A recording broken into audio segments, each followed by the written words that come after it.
जय हिंद दोस्तों, आपका स्वागत है आपके अपने चैनल आदर्श ज्ञान पर। कैसे हैं? आशा करते अच्छे होंगे, स्वस्थ होंगे। आज हम रीजनिंग में पार्ट 87 लेके आए हैं, जिसमें टॉप 20 अति महत्वपूर्ण प्रश्न करवाने वाले हैं। ये सारे प्रश्न आपके आगामी आने वाले एग्जाम के लिए बहुत महत्वपूर्ण हैं। इन प्रश्नों को संग्रहित करने में हमें काफ़ी मेहनत लगा है और मेरा मेहनताना आपसे बस इतना ही है। आपसे रिक्वेस्ट है, चैनल पे आप नए आए हैं तो चैनल को सब्सक्राइब कर लीजिए और दोस्तों को अधिक से अधिक शेयर कर दीजिए। बस हमें आपसे यही अपेक्षा है, आपसे यही चाहिए भी। वीडियो को शुरू से अंत तक जरूर देखिएगा। वीडियो अच्छा लगे तो लाइक और कमेंट कर दीजिएगा। आप सीधा आते हैं क्वेश्चन नंबर 1 पर। क्वेश्चन नंबर 1, नीचे दी गई श्रृंखला श्रेणी में प्रश्नवाचक चिन्ह के स्थान पर कौन सी संख्या आएगी? प्रश्नवाचक चिन्ह के स्थान पर कौन सी संख्या आएगी? तो यहाँ पे ये प्रश्नवाचक चिन्ह दिया हुआ है, यहाँ पे क्या आएगी वो ज्ञात करना है। अब 89 जो आपका प्रश्न है, 89 प्रश्न में दिया हुआ है बड़ी संख्या से छोटी संख्या, फिर छोटी संख्या से बड़ी संख्या, और फिर बड़ी संख्या से छोटी संख्या, और फिर छोटी संख्या से बड़ी संख्या से छोटी संख्या। ये कोई पैटर्न यहाँ पे दिख नहीं रहा है। तो यहाँ पे पैटर्न हमें क्या दिख रहा है? पैटर्न हमें ढूंढना है।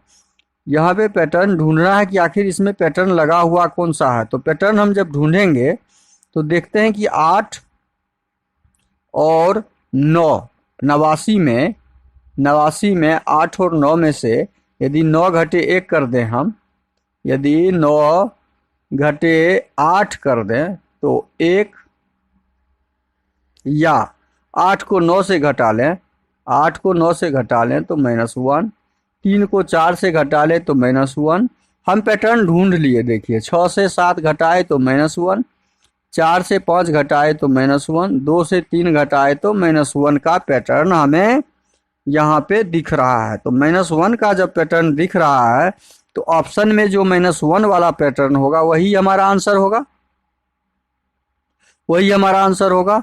अब 3 से 5 घटाएंगे तो -2, 7 से 9 घटाएंगे तो -2, 1 से 2 घटाएंगे तो -1, 9 से 7 घटाएंगे तो -2। हमें -1 वाला ऑप्शन ढूंढना था जो हमारा ऑप्शन सी में दिया हुआ है। इसका मतलब हमारा प्रश्न का आंसर 12 होगा। अगला प्रश्न है क्वेश्चन नंबर 2, निम्नलिखित श्रृंखला में प्रश्नवाचक चिन्ह के स्थान पर कौन सी संख्या आएगी? प्रश्नवाचक चिन्ह के स्थान पर कौन सी संख्या आएगी?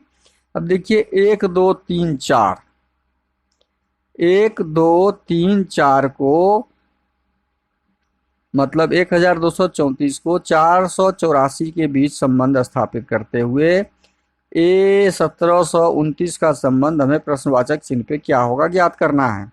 कैसे ज्ञात करेंगे? ये बड़ी संख्या है और इस बड़ी संख्या को 484 में कन्वर्ट किया। 4 अंकों की संख्या को 3 अंक में कन्वर्ट किया। तो अब हम इससे इधर की ओर देख लेते हैं।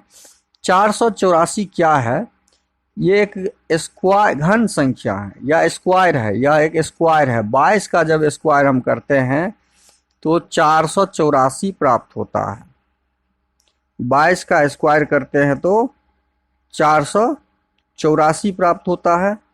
अब हम क्या करेंगे कि इसको 1234 में रिलेट करेंगे, और 1234 में से जब 2 पार्ट कर देंगे, 12 और 34 में से 12 को घटा लेंगे, 34 में से 12 को जब घटा लेंगे हम तो हमारा क्या आ जाएगा?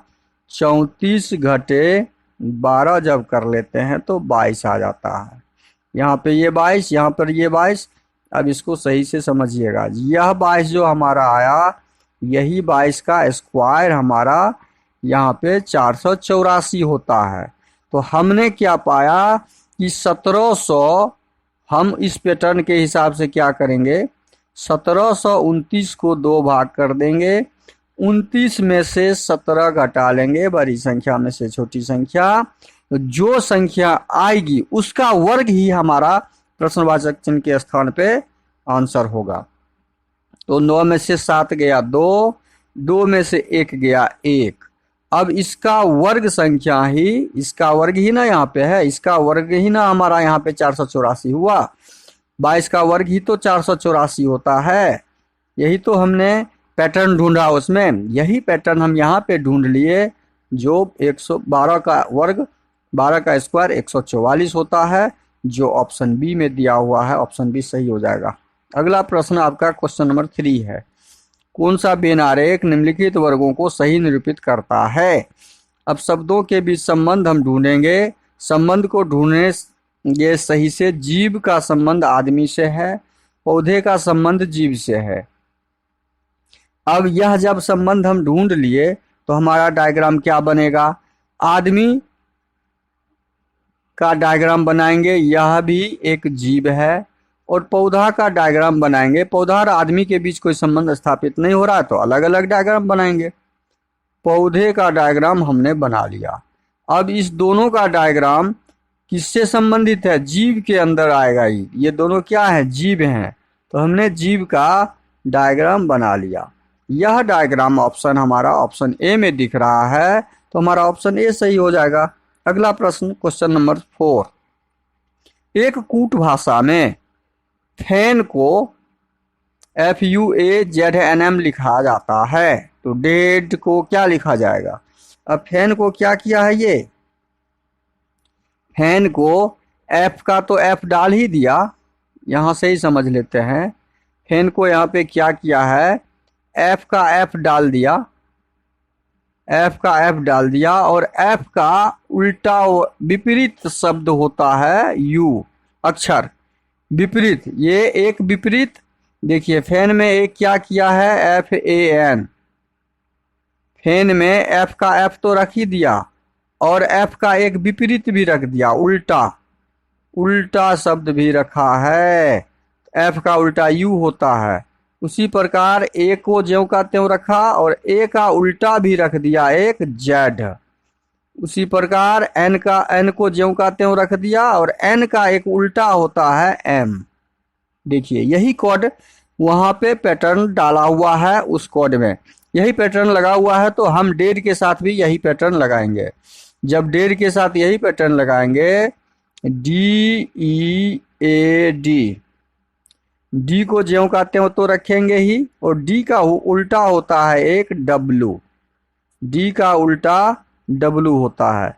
E को ज्यों का त्यों रखेंगे, और E का उल्टा होता है E का उल्टा होता है V। E का उल्टा होता है V। A को ज्यों का त्यों रखेंगे ही, A का उल्टा Z होता है, A का उल्टा Z होता है, और D को ज्यों का त्यों रखेंगे, DW हो जाएगा। हमारा आंसर क्या आ गया? DW, D से शुरू होने वाला ऑप्शन ए, हमारा ऑप्शन ए हो जाएगा। वहां ही हमारा आंसर निकल गया, D से शुरू होने वाला ऑप्शन। अगला प्रश्न है क्वेश्चन नंबर 5। मेरे लिए मेरे पिता की पत्नी के ससुर का इकलौता पुत्र कौन है?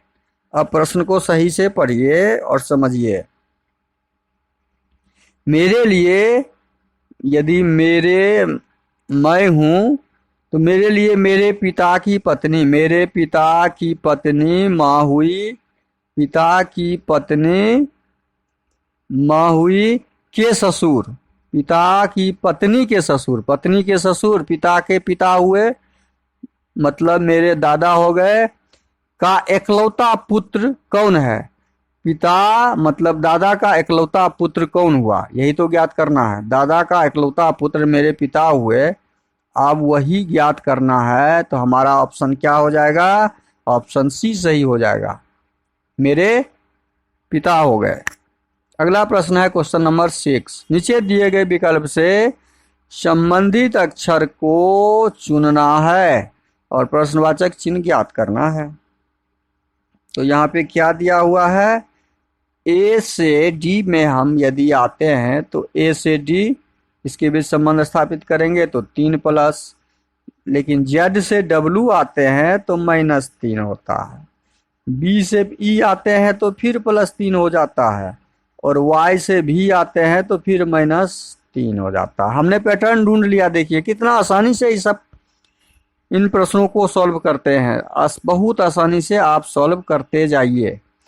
एस में 3 जोड़ेंगे हम पहले, क्योंकि प्लस का पैटर्न है यहाँ पे पहले, तो 19 में 3 जोड़ेंगे तो 21 हो जाएगा।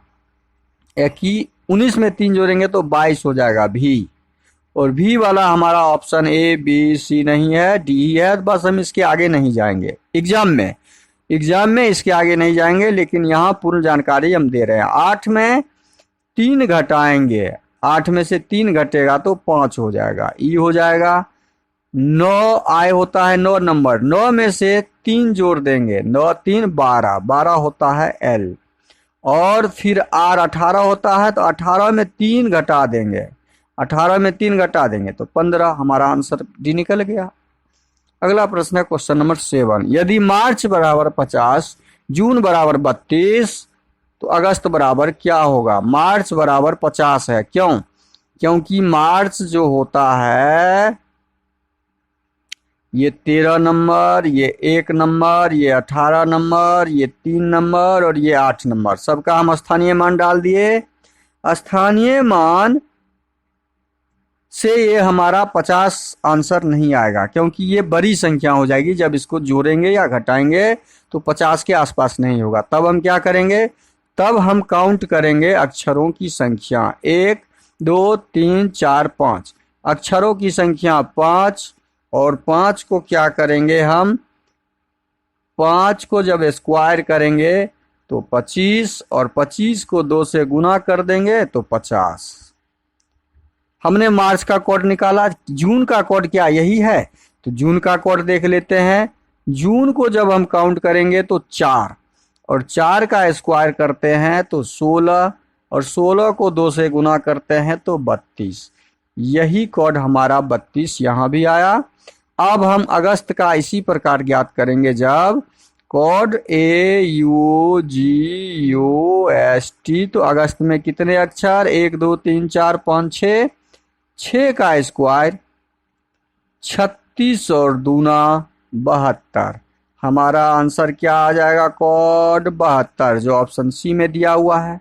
से क्वेश्चन नंबर 7 का सही आंसर ऑप्शन सी हो जाएगा। अगला प्रश्न है क्वेश्चन नंबर 8। क्वेश्चन नंबर 8 में जो दिया हुआ है, निम्नलिखित क्रम में अक्षर श्रृंखला को पूरा करना है। अक्षर श्रृंखला को पूरा करने के लिए क्या क्या दिख रहा है हमें? 3 यहाँ पे पहले तो काउंट कीजिए, 1 2 3 4 5 6 7 8 9 10 11 12 13 14 15 16, 16 है। तो 16 को हम कितना कितना के ग्रुप में कन्वर्ट कर लेंगे? 4 के ग्रुप में।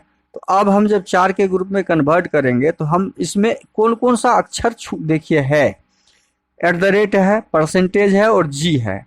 @ है और डॉलर है, $1 छूट रहा है, $1 भी है, @ परसेंटेज और डॉलर। तो अब हमारा यहाँ पे परसेंटेज है, तो यहाँ पे क्या हो जाएगा? जी हो जाएगा। परसेंटेज के बाद क्या दिया हुआ है? यहाँ पे जी दिया हुआ है, तो परसेंटेज के बाद हम यहाँ पे जी डाल देंगे। डॉलर के बाद हमारा क्या हो जाएगा?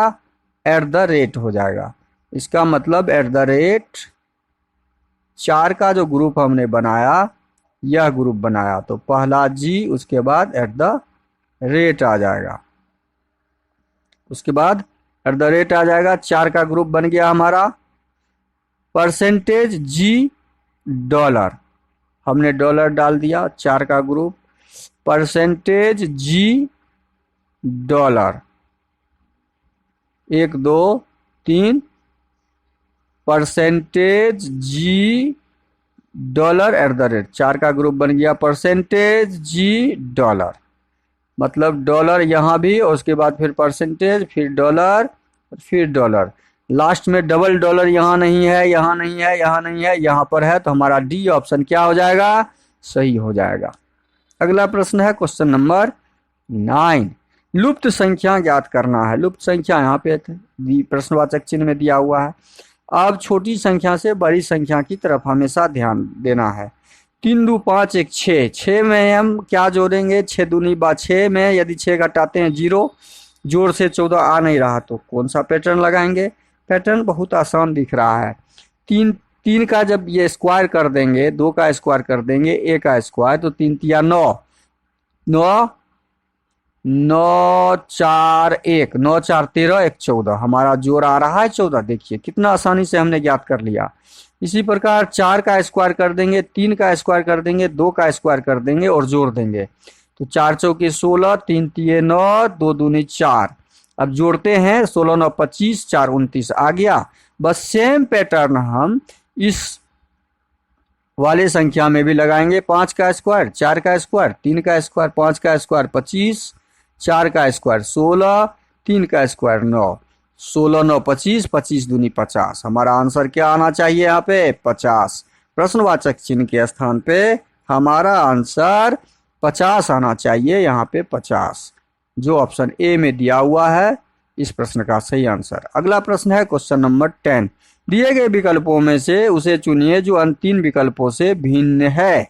भिन्न: सितार संगीत, बांसुरी से भी संगीत, वायलिन से भी संगीत, बीना से भी। देखिए चारों संगीत के यंत्र हैं, संगीत के यंत्र हैं, लेकिन सितार, वायलिन और बीना, ये तीनों, सितार, वायलिन और बीना, ये तीनों जो है हाथ से बजाए जाते हैं और बांसुरी मुंह से बजाया जाता है। यह मुंह से निकाला हुआ ध्वनि और संगीत है, मुंह से निकला हुआ संगीत है। तो इस चारों में ऑप्शन बी हमारा जो है भिन्न है, तो ऑप्शन बी हमारा क्या हो जाएगा? सही आंसर हो जाएगा। अगला प्रश्न है क्वेश्चन नंबर 11। सही विकल्प का चयन करें। सही विकल्प का चयन करना है अर्थपूर्ण और तर्कपूर्ण क्रम को करते हुए। अब देखिए समय के बारे में कुछ जानकारी यहाँ दिया गया है, तो समय के बारे में जानकारी दिया गया है, तो समय के अनुसार इसका हम हल करेंगे। तो समय के अनुसार जब हल करेंगे तो इसमें सबसे छोटा समय सेकेंड होता है, तो 3 नंबर हमारा पहले आ जाएगा। 3 नंबर वाला ऑप्शन एक ही है, option B, option C, option D. हम यहाँ ही क्वेश्चन में आंसर लगा के आगे बढ़ जाएंगे एग्जाम में, लेकिन यहाँ पूरा जानकारी आपको देंगे। सेकेंड के बाद हमारा क्या होता है? सेकेंड के बाद हमारा मिनट आता है, लेकिन यह ऑप्शन हमारा गलत दिया हुआ है, यह ऑप्शन हमारा गलत दिया हुआ है। हम पूरा ऑप्शन कंप्लीट करते हैं।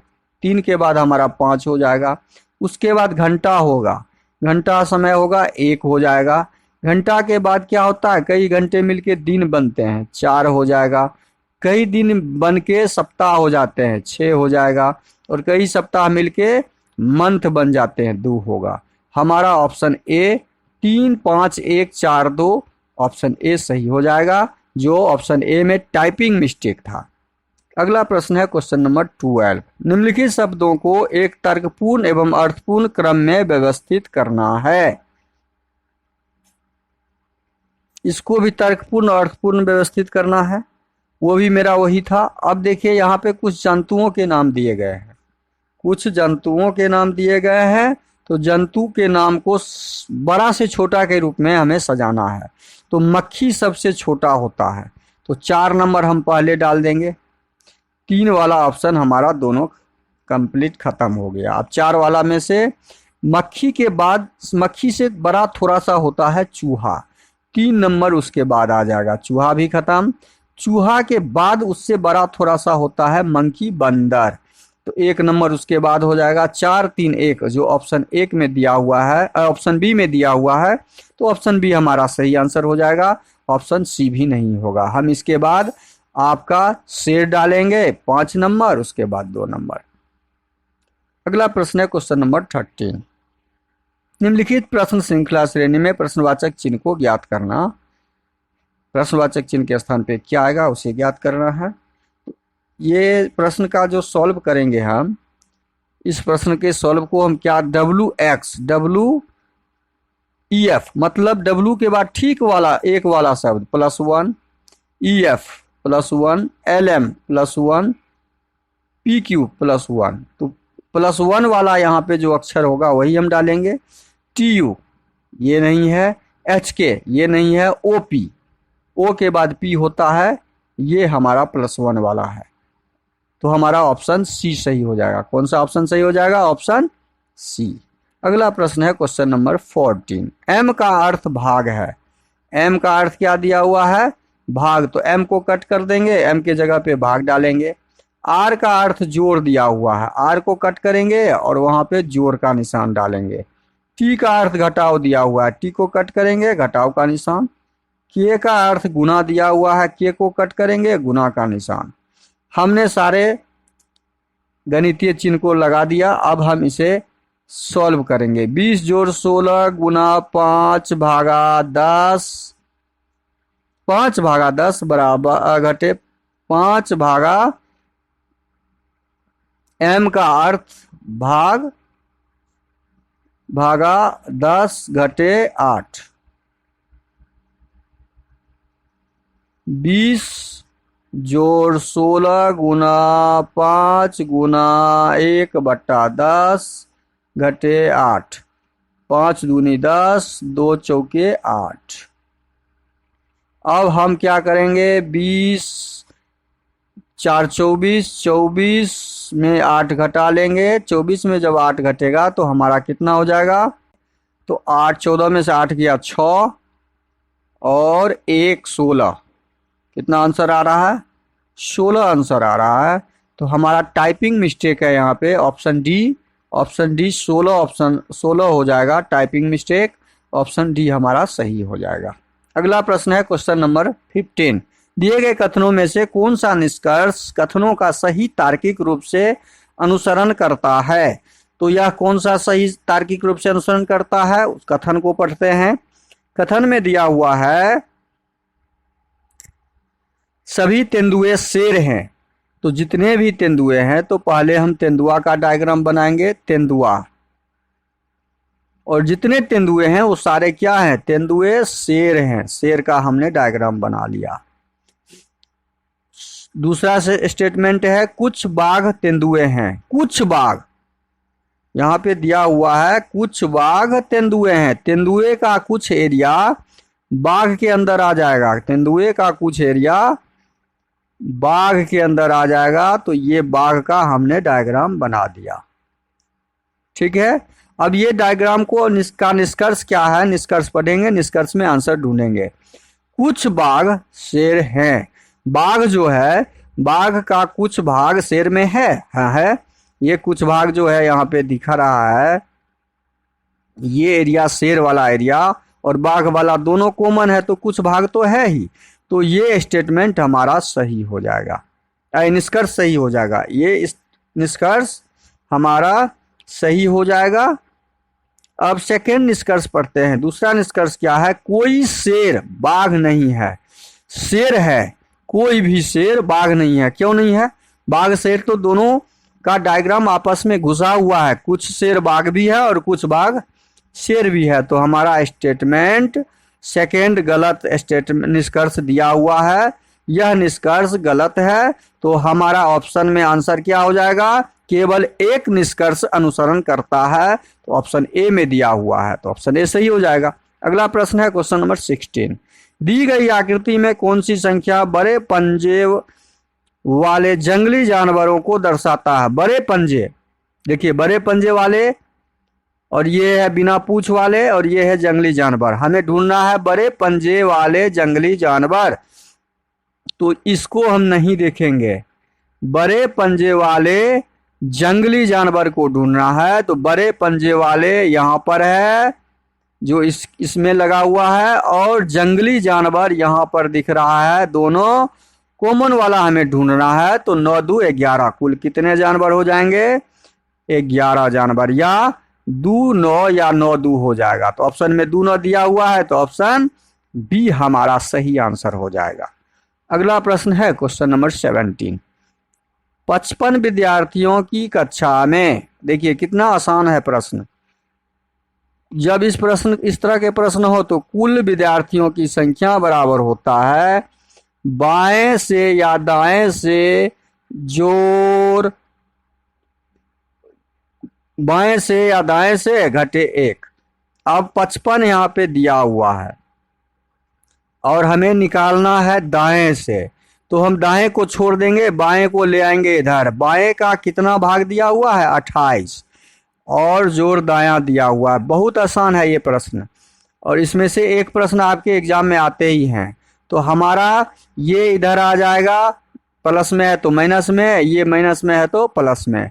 तो हम जब इसको सॉल्व करेंगे तो 55 में से 28 घटा लेंगे और 1 जोड़ देंगे तो हमारा दायां आंसर आ जाएगा। तो दाएं से कितना भाग हो गया, 55 में 1 जोड़ेंगे 56 और 56 में से 28 घटा लेंगे तो 16 में से 8 जाएगा 8, 28। हमारा आंसर क्या आ जाएगा, 28वें स्थान है दायां तरफ से। तो इस प्रश्न का सही आंसर क्या हो जाएगा, हमारा 28 हो जाएगा। अगला प्रश्न है क्वेश्चन नंबर 18। उस आकृति की पहचान कीजिए जो आकृति पैटर्न को पूरा करे। अब देखिए ये इधर है, ठीक इसके विपरीत दिशा का इधर ये है, तो ये इधर है। तो हमारा यहाँ पे आकृति तो पहले गोलाकार बनाएगा, ये आकृति गोलाकार बनने के बाद इसमें सटा के ऐसा आकृति बनेगा। तो ये गोलाकार वाला तो हम देख रहे हैं और उसके बाद एक लाइन दिया हुआ है, इस गोला में एक लाइन भी होगा। तो गोला में लाइन तो यहाँ पे ही दिख रहा है, ये उल्टा है, ये नीचे की तरफ दिशा है और ये ऊपर की तरफ है, ये संभव ही नहीं। तो ऑप्शन ए हमारा सही हो जाएगा। अगला प्रश्न है क्वेश्चन नंबर 19। निम्नलिखित आकृति का दर्पण प्रतिबिंब, यह दर्पण प्रतिबिंब दायां का बायां हो जाता है और बायां का दायां हो जाता है। तीर का निशान तो ज्यों का त्यों ही रह जाएगा। तो ये जो दायां तरफ जो मुड़ा हुआ है ये तीर का निशान ये घूम के हमारा बायां तरफ हो जाएगा, बायां तरफ हो जाएगा। दर्पण में बायां तरफ वाला हमारा ऑप्शन ए ऑप्शन सी नहीं है, कट जाएगा। अब देखिए ऑप्शन बी और डी में कौन सा आंसर हमारा होगा। बी और डी में आंसर जब ढूंढेंगे हम तो दोनों आंसर में सेम नहीं दिख रहा है। देखिए यहाँ पे दोनों तरफ तीर का निशान दिया हुआ है, बी में दोनों तरफ, लेकिन यहाँ पे हमारा एक ही तरफ है, तो एक तरफ वाला ही हमारा आंसर होगा, ऑप्शन डी। ऑप्शन बी भी नहीं होगा। तो इस प्रश्न का सही आंसर डी हो जाएगा। अगला प्रश्न है क्वेश्चन नंबर 20। नीचे दिए गए क्रम में अगली आकृति कौन सी आएगी। अब यहाँ पे आकृति जो आएगी, एक एक आकृति चारों ओर से माइनस करके अगली आकृति बनाई गई। तो एक एक आकृति यहाँ भी माइनस करके हम अगली आकृति ढूंढेंगे। तो मतलब इस प्रकार की आकृति 4 और एक बीच में, 4 और एक बीच में, 4 और एक बीच में। Option A, option C, option D नहीं दिख रहा, ऑप्शन बी दिख रहा। हमारा ऑप्शन बी सही हो जाएगा। वीडियो शुरू से अंत तक जरूर देखिए। वीडियो अच्छा लगे तो लाइक और कमेंट कर दीजिएगा। चैनल पे नए आए हैं तो प्लीज़ चैनल को सब्सक्राइब कर लीजिए और दोस्तों को अधिक से अधिक शेयर कर दीजिए। थैंक यू, धन्यवाद, जय हिंद।